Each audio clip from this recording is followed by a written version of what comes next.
What's up, everybody? I'm Jason Rains, your Casey seller, 3 Max Elite Realtors. We are here in downtown Lee Someday. You can see that we got some spooky decorations around us. 'Tis the season, it's fall, Halloween is right around the corner, and it's a perfect fit for today's video. We're talking about why you should be spooked by some of these online brokerages. Stick around to find out why.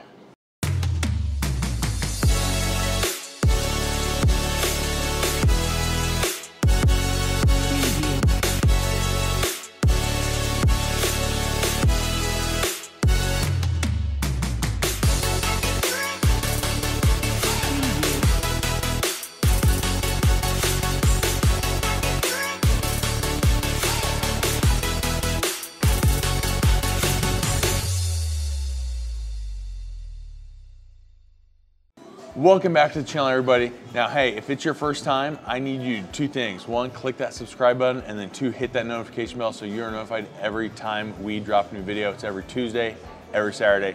We do giveaways on this channel as well. We just gave away a free 65-inch brand new Samsung TV about 2 weeks ago. So make sure you guys are watching these videos for future giveaways, all right? As much as I like making these videos, I am a licensed realtor in the state of Missouri and the state of Kansas, and I want to help you find your next dream home when you move here to the greater Kansas City area, okay? Now, with all that being said, let's get to today's topic on why you should be spooked by some of these online brokerages. Let's do it.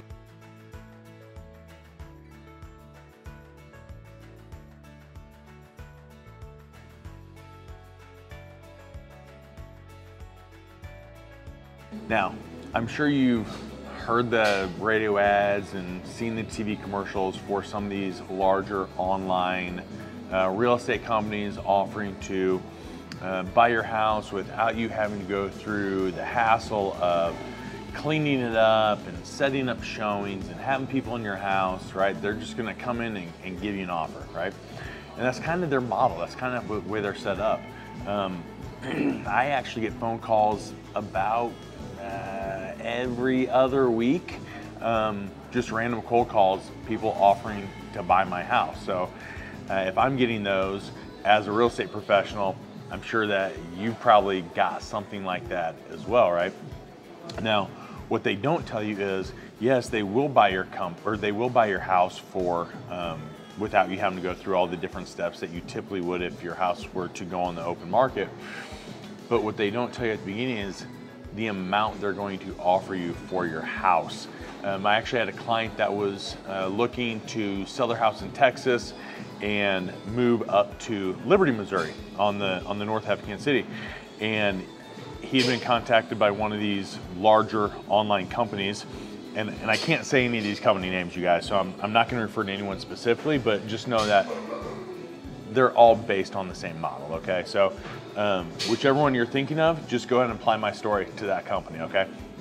So he got a hold of this bigger online mortgage company, and they went through the whole process of coming out, looking at the house, doing their valuations, and he said that when they finally wrote their offer, it was like 20 to 25% below market value. Like, he was like, there's no way I could do it. I was giving up so much money just for the ease and less hassle of selling my house versus a traditional method of going to market. He was like, there was no way it was worth that, right?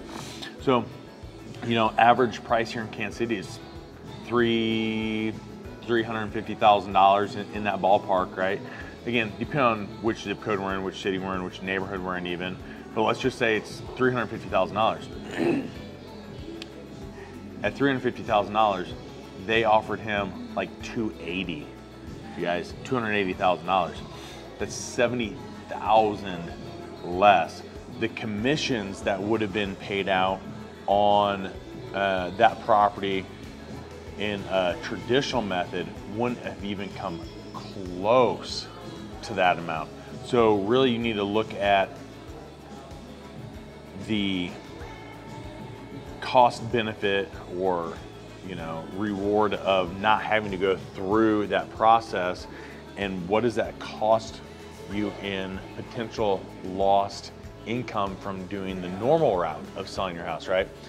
70 grand is a lot of money on $350,000, okay?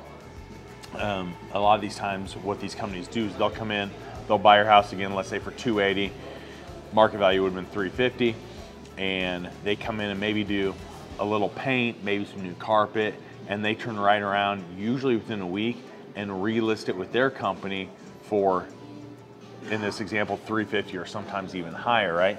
Not that it really affects you at that point, what they're putting it back on the market for.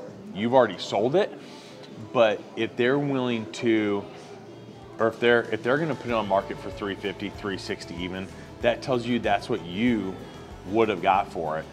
And you just gave up all that money just for the ease and no hassle of keeping your house clean for a week or two, having pictures taken, having some people through your house looking at it, right? Is that small amount of inconvenience worth that amount of money on the back end? I think most people say no, but a lot of times these companies are, I won't say preying on, but basically taking advantage of homeowners who maybe don't know all the ins and outs, or maybe they don't know the true value of their house. And these companies are just going in, the seller's unrepresented in this case. They're just selling it by themselves, and these companies come in and just buy it for a huge discount, right? So that's obviously a huge red flag on something you need to watch out for in dealing with these online companies. And then I think we can kind of tie in these discount brokerages into this a little bit too.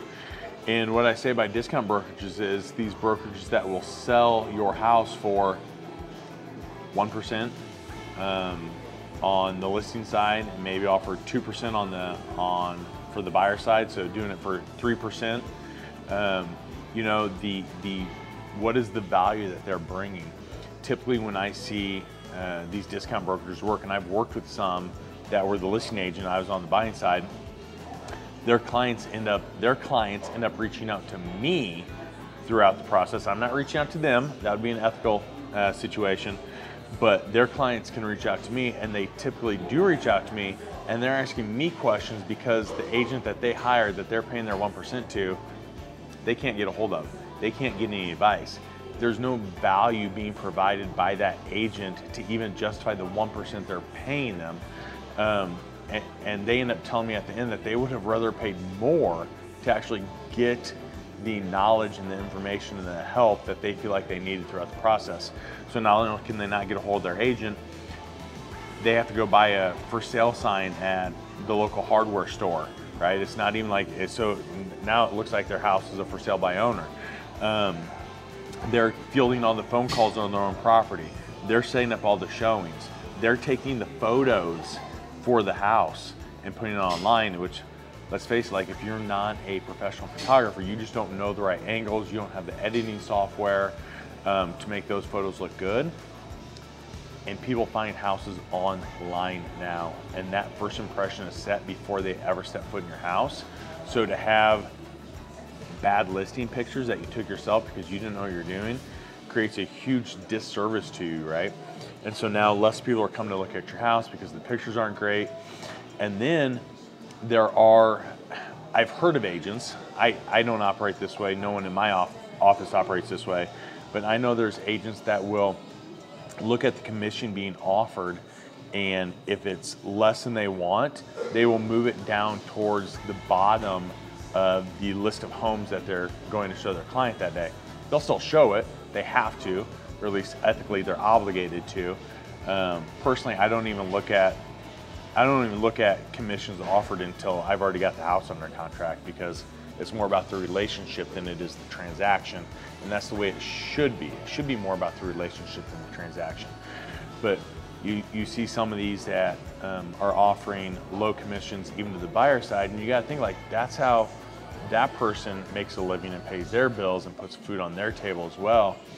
And a lot of people, if they have an option between two houses, they're going to maybe guide their client into the one where they will be compensated higher also, right?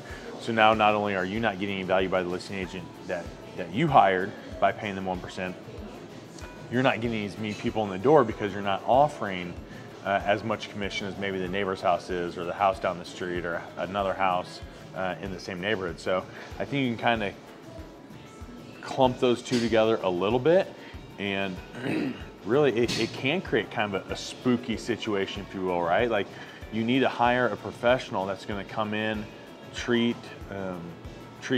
your situation in a professional capacity, not only making sure that you get compensated the most you can, but on the flip side, making sure that they give you the proper advice to get more people in your house to ensure that you get the most out of your house that you can. So that's what I got for you guys today. I hope you found this information helpful. Again, I am a licensed agent here in the state of Kansas and the state of Missouri, so if there's anything I can ever do, please reach out. All my contact information below. Shoot me a call, send me a text, send me an email, whatever it is, just simply reach out. I am the one that replies to all of those, and I would love to have your back moving to Kansas City. So until the next video, take care.